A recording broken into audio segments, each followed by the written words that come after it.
Tov. Juste, on commence brièvement sur la paracha de Nitzavim. Il y a quelque chose qui est quand même important et qu'il faut avoir en tête, c'est Nitzavim Kulechem Hayom. D'abord, je ne vais pas traduire exactement comme il est dit. En tous les cas, vous êtes debout, vous vous tenez debout, ici, devant, encore une fois, le renouvellement de cette alliance avec les Kadosh Baruch Hu par le biais de Moshe. Et il y a une question qui m'interpelle, c'est la paracha de Nitzavim, elle est juste après la paracha de Kitavo. Pourquoi ça m'interpelle? Parce que si vous avez en mémoire, la semaine dernière, ce qu'on a lu, c'est les malédictions. Les bénédictions, mais malheureusement aussi les malédictions. C'est-à-dire les malédictions, les décrets terribles qui, semble-t-il, eh bien, on va devoir affronter. Et ce n'est pas un hasard si c'était justement avant Rosh Hashanah, parce que Bechukotai avant Shavuot et Kitavo avant Rosh Hashanah, parce qu'on veut évidemment se libérer de tous ces mauvais décrets pour commencer une bonne année. Mais il y a une question malgré tout qui me paraît importante, c'est comment est-ce qu'on peut se tenir debout? Il y a toujours une question qui est posée, c'est l'idée que, eh bien, puisque le Parashat Nitzavim, c'est la paracha de la Teshuvah, et on va y revenir en 2 secondes là-dessus, on aimerait avoir une vie sans problème, sans difficulté. Ça serait quand même sympathique qu'il n'y ait pas de difficulté. On n'est pas obligé de se porter volontaire pour souffrir. Mais étrangement, la parashat Nitzavim, elle nous dit quoi? Elle ne dit pas Atem Mityatzvim. C'est pas vous vous tenez debout maintenant. C'est Atem Nitzavim. C'est-à-dire que vous avez pour statut d'être debout. Mais d'être debout, j'ai envie de dire, malgré tout.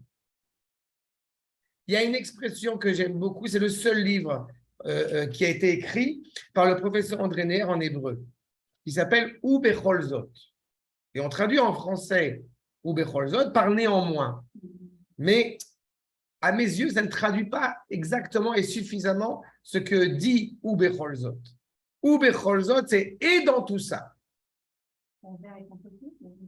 D'une certaine manière, oui, mais j'aime bien le et dans tout ça, parce que le et dans tout ça, il implique beaucoup de choses. La capacité à être debout après des épreuves, c'est exactement, je n'ai pas envie de dire le destin, ni les dés sont scellés, mais c'est exactement le sort exceptionnel du peuple juif. Et justement, c'est ce que nous dit le Midrash Tanchuma. Pourquoi c'est aussi important? Quand on va envoyer une épreuve, eh bien, aux non-juifs, leur tendance va être quoi? On arrête tout, on s'écarte, on s'en fout, on en a marre, plus rien n'a de valeur. Au niveau du peuple, c'est exactement l'inverse. Quand il y a des épreuves qui sont lancées au peuple juif, eh bien, il y a une sorte de regroupement. Je l'ai vu quand il y a eu la deuxième guerre du Liban, je venais d'arriver en Israël. J'ai vu tous les juifs de diaspora, enfin les Israéliens qui étaient en sport, rentrer en Israël quand c'est la guerre, et au Liban, ils se tiraient tous. C'était impressionnant. C'est exactement ça. Il y a quelque chose qui est quand même très important. On aurait pu, il a été détruit. Et Dieu sait combien, encore une fois, on a eu malheureusement des épreuves et des morts à travers les siècles. Mais à l'échelle du peuple, il y a une sorte de têtu, une obstination à se tenir debout. C'est marqué dans tout ça, ça veut dire que les épreuves, ça fait partie de nous. Alors, il y a fait, non seulement ça fait partie de nous, mais en plus, cela laisse entendre, pour vous citer le Midrash, que Israël, Shea Isurim Bain Elav, Alehen, En Nichnaim ou Mitpalelim. Quand les épreuves viennent sur Israël, alors, eh bien, c'est pas ils se résignent, en le sens où, ça y est, on s'en fiche, on devient désespéré. Non, Nichnaim, ils se résignent envers Akadosh Baruch Hu, pris avec un espoir conséquent, Kos, Yeshuot, Essa. Kos, je vous rappelle, Gematria 86, vertu de Elohim, le din, la justice. On voit les épreuves qui sont terribles, on sait que ceux qui nous ont porté préjudice, Akadosh Baruch Hu va s'occuper d'eux. Avec une confiance inaltérable. Kos, Yeshuot, Essa. Comme le ver de la justesse, le ver de la justice, n'est-ce pas, qui se lève des délivrances. Sarah, Veigon, Emtsa. Je vais trouver dans cette misère, je vais trouver eh bien, le moyen de se renforcer envers Akadosh Baruch Hu. Et justement, poursuit le verset, les man enotecha, les man eslecha. Tout ça pour une seule chose, pour toi. C'est-à-dire que non seulement, effectivement, on arrive à surmonter l'épreuve, mais j'aurais presque envie de dire, elle nous revigore. Elle nous permet de nous réaliser, de nous révéler encore plus. Dans tout ça, eh bien, il y a une amida. Il y a une teneur debout. Quand on parle en théorie, on connaît tous cette expression de Chevlei Mashiach, c'est-à-dire les douleurs, Chevel, les cordes que tient la femme, n'est-ce pas, qui s'apprête à accoucher, les douleurs de l'enfantement. Tout le monde le connaît. Et pourtant, ce n'est pas de la théorie. On sait que dans l'avènement messianique, eh bien, ces douleurs-là, elles font partie du processus. On peut se demander, cependant, deux choses. Est-ce que, comme il y a des douleurs, donc, comme il y a des difficultés, donc, laissons tomber, abandonnons? Non, mais ça pourrait être la solution. Ou alors, portons-nous volontaires pour souffrir, ce qui n'est pas non plus, évidemment, le propos. Mais il y a trois éléments particuliers, trois épisodes particuliers qui sont clairement annoncés comme étant donnés avec des souffrances, avec des difficultés. C'est étrange. Si on nous dit, je te donne un cadeau exceptionnel, mais sache que pour pouvoir le recevoir, tu vas souffrir. A priori, c'est une contradiction. Si c'est un cadeau, ça ne peut pas être, justement. Non, Quelqu'un? dans ce qu'on étudie avec toi, de ce que j'ai compris, quelques années, il y a quand même d'abord une notion de mérite, ensuite il y a une notion de le mal, pas que le mal soit bien, le mal est mal, mais il l'est pour le bien.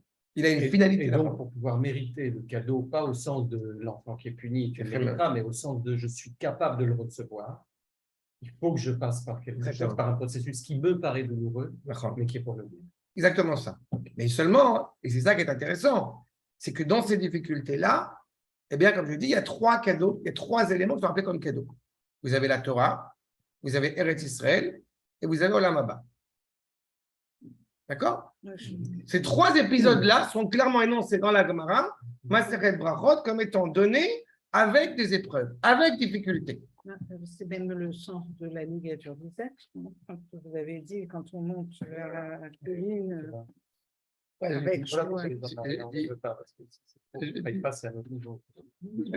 non, mais. Oui, je veux dire deux choses. Je voudrais vous souvenir. Mais très bien, la ligature de Yitzhak. Quand vous l'avez dit de la même manière. Hein, mais c'est tout à fait ça. C'est vrai, c'est tout à fait ça. Ben là, mais je suis heureux. J'adore quand les Chachamim, ça passe. C'est exactement cette problématique-là. Et je voudrais revenir là-dessus pour que vous compreniez bien. D'abord, la première chose, nous dit le Rav Kook, dans Enaya, dans son commentaire justement sur ce propos, que tout ce qui est naturel à l'homme ne nécessite pas une difficulté. Mais ce qui est au-delà du naturel demande une difficulté. Et donc, vous avez trois éléments intégrés, insérés en l'homme, la neshama, évidemment, son intellect et son corps. Quand on veut atteindre, ça veut dire les trois dimensions transcendantes de la neshama, du corps et de l'esprit, eh bien, ça passe par des difficultés. Quelles sont ces trois dimensions transcendantes de l'esprit, du corps et de la neshama? Ben, c'est la Torah, au-delà de l'intellect. C'est Eretz Israël, qui est une dimension matérielle a priori, mais qui cache en elle une dimension exceptionnelle. Et c'est le Olam Haba, auquel est rattachée la Neshama. Ces trois dimensions-là, elles passent par des difficultés, ce qui montre bien que la difficulté n'est pas a posteriori pour ces éléments-là, mais a priori. Attends, certains pourraient dire, justement, je vous dis à l'oral, certains pourraient dire que, comme il y a des difficultés, ben c'est la preuve qu'en fait, puisque si on dit que c'est Olam Haba, donc la Teshuvah aussi, donc la Géoula, alors on pourrait se dire, comme il y a des difficultés, par conséquent, ce n'est pas la Géoula. Sauf qu'on a un problème. C'est que dans la paracha de cette semaine, qui est la paracha de la Teshuvah par excellence, alors il faut avoir en tête plusieurs éléments. La première chose, comment je sais que je suis rentré dans la période messianique? La réponse, elle est toute simple. Vous avez tous les Rachamim. Dès que Eretz Israël a commencé à refleurir, à redonner ses fruits, n'est-ce pas, comme dit Yecheskel, chapitre 36, on sait qu'on est dans Etz Amegoulé. Peut-être on l'a mérité. Parce que si on ne l'a pas mérité, alors peut-être que la Géoula ne vient pas. Mais d'après ce que je viens de dire, peu importe si on l'a mérité ou pas. Pire que ça, le Or HaChaim HaKadosh va être très insistant. On pourrait être des mécréants total. Eh bien, il n'empêche que la Géoula, elle viendrait quand même. Va dire le Rav Eliyahu Gutmacher, à partir du moment où il y a 130 familles qui viennent cultiver de manière, donc, leur indépendance ici en Eretz Israël, nous sommes déjà dans la Géoula. Mais alors, il y a une question qui s'impose. Est-ce que la Teshuvah dépend de la Géoula ou la Géoula, elle dépend de la Teshuvah? Est-ce que la Géoula, elle vient malgré tout qu'il y ait ou qu'il n'y ait pas de Teshuvah? Ou alors, si on fait Teshuvah, alors il y aura la Géoula. La réponse au niveau de la halakha, c'est quoi? C'est que la Géoula n'est pas dépendante de la Teshuvah. La Géoula, elle vient de toute façon. Seulement, si le Ham Israël ne fait pas de Teshuvah, la Gemara, elle dit quoi? Alors, Akadosh Baruch Hu enverra des décrets aussi durs que Haman, et alors le Ham Israël, il fera Teshuvah de toute façon. Alors, ce qu'on pourrait comprendre en entendant ce précepte, c'est de dire que qu'est-ce que la Teshuvah? On pourrait s'interroger, qu'est-ce que la Teshuvah? Aux yeux de beaucoup de gens, la Teshuvah est traduite en français par le repentir. Le seul problème, ce n'est pas ce que veut dire Teshuvah. D'accord? On risque de me répéter éternellement. La Teshuvah, c'est d'abord le retour. Mais bon, c'est une invention de sioniste. Donc, si on regarde dans la paracha de Nitzavim, on voit, puisque c'est le seul fois. Mais c'est pas la même raison. Mais c'est vrai. Bien sûr, la chose, tout à fait.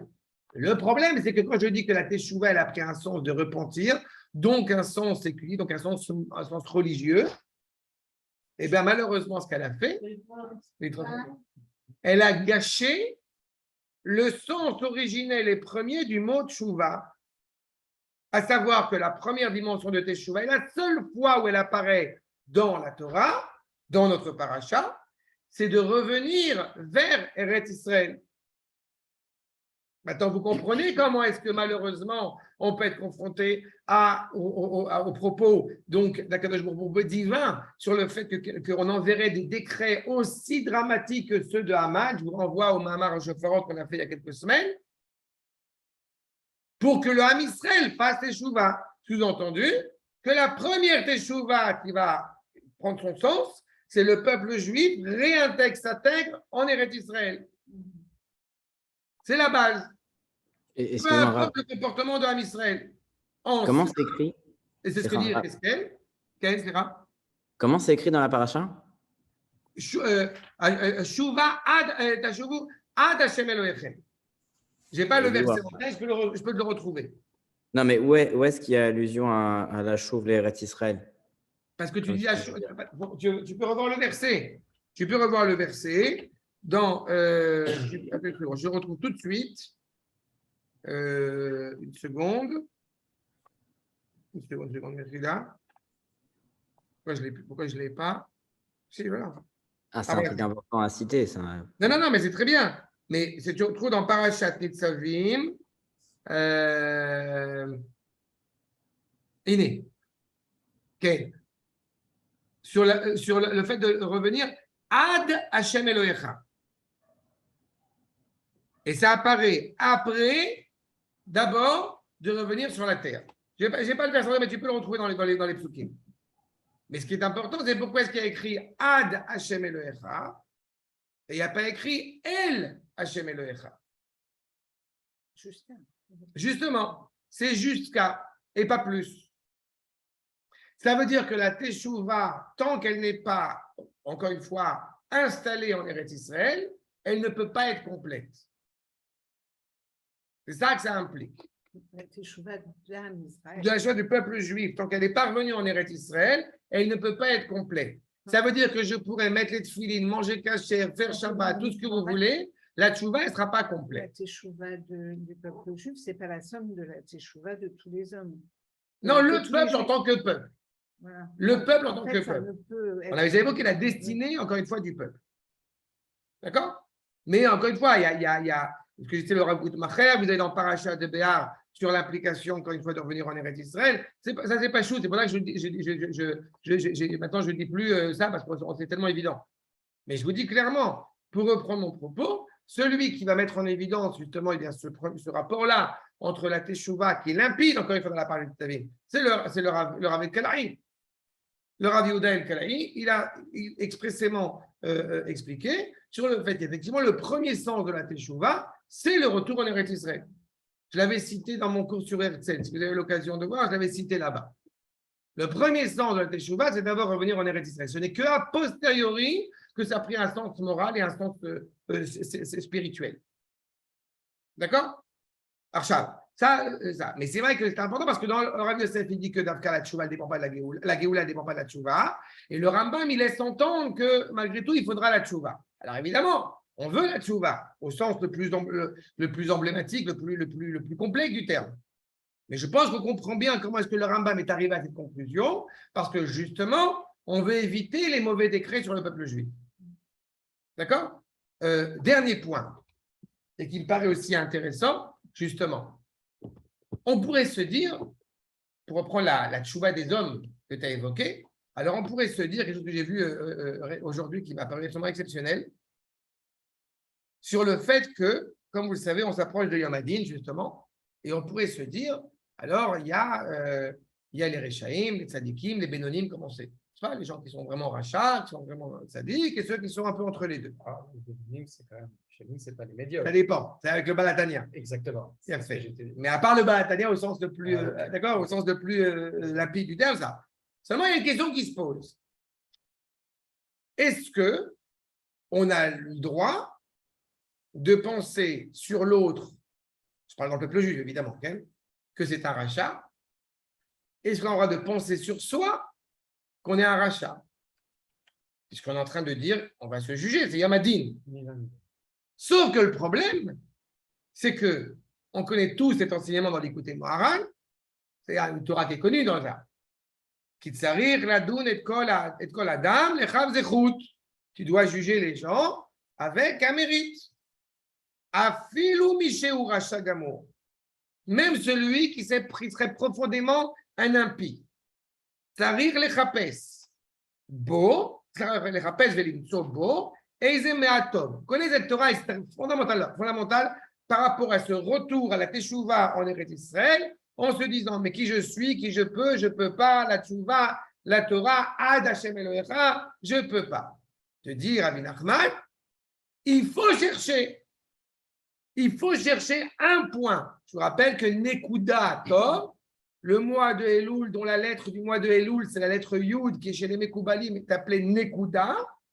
Pendant tout le mois de Elul, il faut chercher quelque chose en soi, Cléra, pour l'instant chez l'autre, mais ça c'est Reish Pei Bet, parce que Nun Vav, dans l'écouter Moharan, parce que Nun Zain, qu'est-ce qu'il va dire? Vechen tzech Adam limtso gam be'atzmo. Pas seulement chez l'autre, tu vas devoir chercher un point qui t'implique, qui t'encourage à dire du bien de l'autre, mais aussi vis-à-vis de soi-même. Si c'est ce qui nous est demandé chez nous, la créature, d'autant plus chez Akadosh Baruch Hu. Ça, c'est un sujet que j'ai envie de préparer pour Rosh Hashanah parce qu'il me paraît fondamental.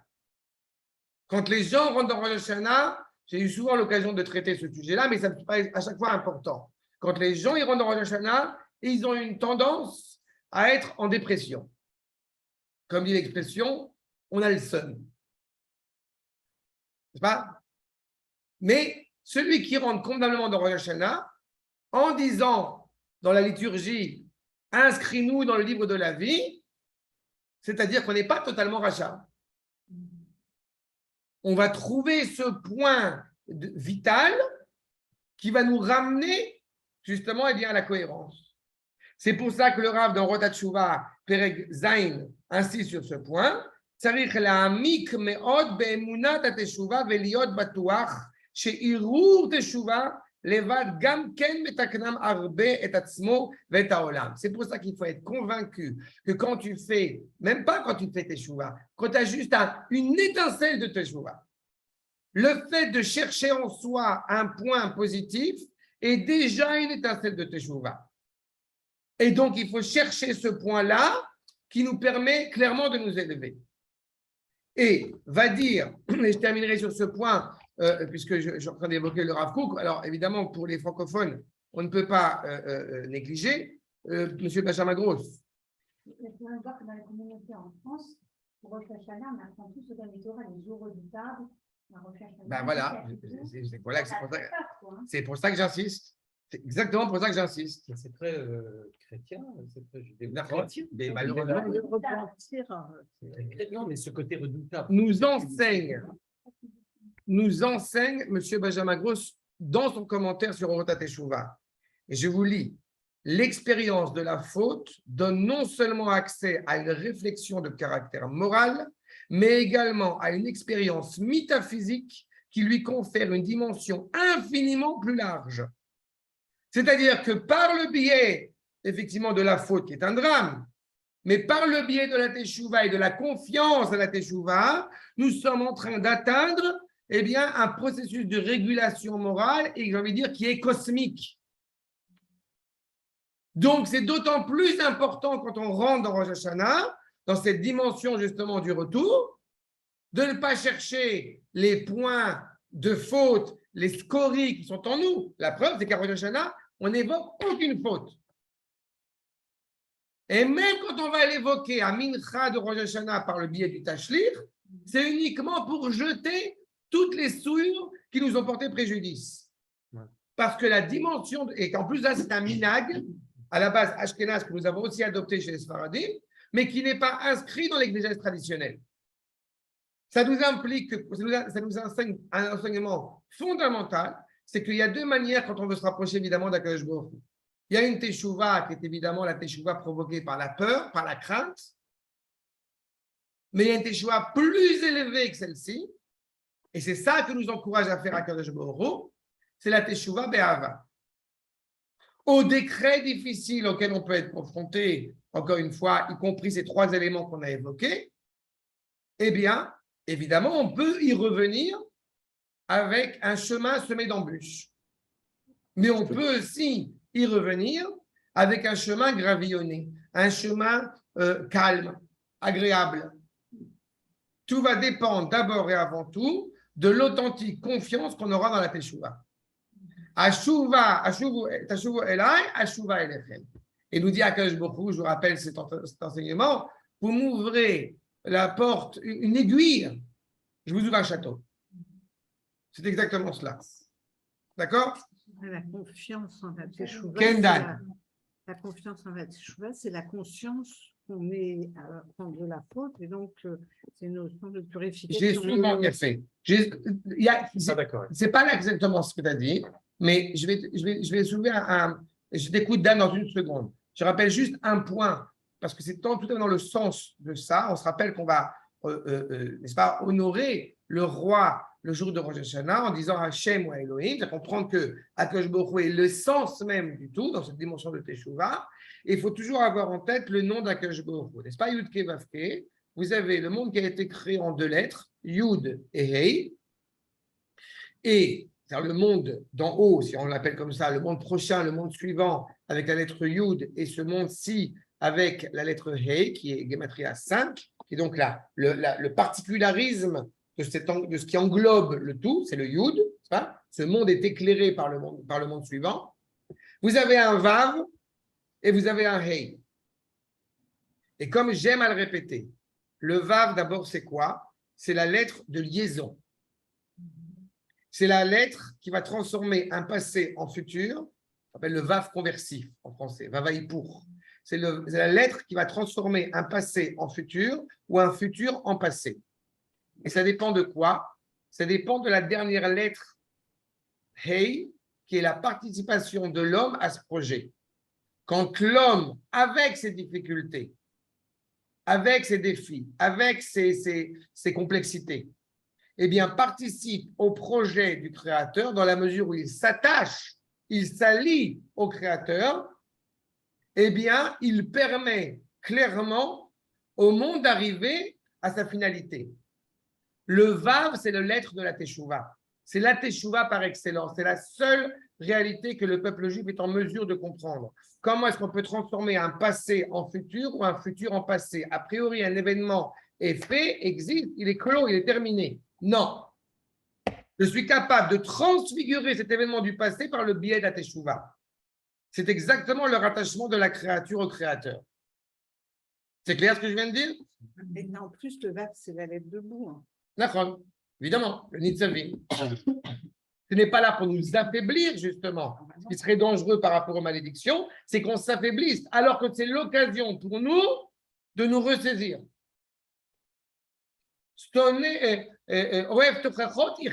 Dit dans Mishlei Shlomo. Celui qui aime les remontrants, je n'ai pas dit pour se foutre une claque dans la figure toutes les 5 minutes, mais celui qui aime être bougé, c'est grâce à ça qu'il vit. Je sais pertinemment, par exemple, qu'il y a certains cours de Torah que les gens apprécient particulièrement parce qu'ils sont agréables. Comme on dit l'expression, on caresse dans le sens du poil. Alors on ne bouge pas. C'est dangereux. D'un autre côté, un cours qui viendrait à donner des claques toutes les 5 minutes, ce n'est pas non plus le top. Mais, mais si on reçoit une étude, si on étudie ensemble la Torah et qu'on voit quelque chose de vrai et d'authentique, quitte à booster un peu, à provoquer un peu, eh ben, c'est là où il y a vraiment quelque chose d'authentique à se mettre en place. Non, mais en fait, c'est la notion d'avancée. Exactement. Exactement. Dan, je t'écoute. Non, en fait, ma question, elle est, je ne sais pas si je vais réussir à m'exprimer comme il faut, mais ce n'est pas grave. C'est par rapport au positionnement de la faute. Ça veut dire que de ce que tu expliques et de ce que j'avais… en gros, il y a la teshuva globale qui est un processus continu et qui n'intègre pas finalement le particularisme humain. Si, et donc, Ayom Kippourim. Oui, mais ça veut dire que le monde ne fait que évoluer et qu'on ne devrait pas avoir de la peine sur la faute, puisque finalement, ça fait partie des mécanismes de structuration du monde pour arriver jusqu'à son projet. Donc, a priori, on ne devrait pas trop avoir de la peine pour la faute d'Adam Arishon ou pour la faute du Vaudor, quelque part. Regarde, là, tu es allé trop vite. La peine, si on prend au niveau du collectif, il y a une expression qu'il faut bien toujours comprendre en français par rapport à l'hébreu, c'est ça que ça veut dire. L'homme est peccable. Il n'est pas fautif, il est peccable. C'est en hébreu? C'est-à-dire qu'il est capable de fauter. Il est capable d'aller dans un chemin sinueux. Alors justement. C'est là où se révèle la liberté humaine profonde. S'il n'était pas capable de fauter, ça voudrait dire qu'il n'y aurait pas de liberté. Mais justement parce que l'homme est capable de fauter, donc il est capable d'être libre et il est capable de s'élever. C'est ça le défi. L'homme. Quand je parle de l'homme, je parle d'Am Israël. C'est la question. Est-ce que le Am Israël, lui, est capable d'emprunter un chemin qu'il ne voudrait pas, a priori, vu qu'il reviendrait même vers Eretz Israël, s'il le veut ou pas, les Ma'an Shemov, et pas vraiment par son mérite ou pas, le peuple, lui, n'a peut-être pas de libre arbitre. Je sais pas. Le peuple, au niveau de l'histoire du peuple, celui qui veut faire partie du peuple juif, eh bien, l'histoire du peuple juif n'implique pas le libre arbitre. Mais quand tu parles de est-ce que le peuple veut ou ne veut pas, tu touches la notion de volonté. La volonté profonde du peuple juif, c'est de servir le Créateur. C'est inhérent en lui. La raison pour laquelle on sait, et même à l'échelle individuelle, et après on peut perdurer là-dessus, mais la raison pour laquelle l'homme faute, c'est parce que justement, il s'est laissé aller à un souffle erroné qui lui a fait trébucher, qui lui a fait oublier qui il était. C'est pour ça que, comme, encore une fois, au risque de me répéter, c'est pas grave, à Rosh Hashanah, c'est ce que j'appelle la Teshuvah Klalit, c'est la responsabilité collective du peuple juif. On reçoit le joug divin et c'est grâce à cela que la Teshuvah individuelle à Yom Kippour est possible. Ok. D'accord?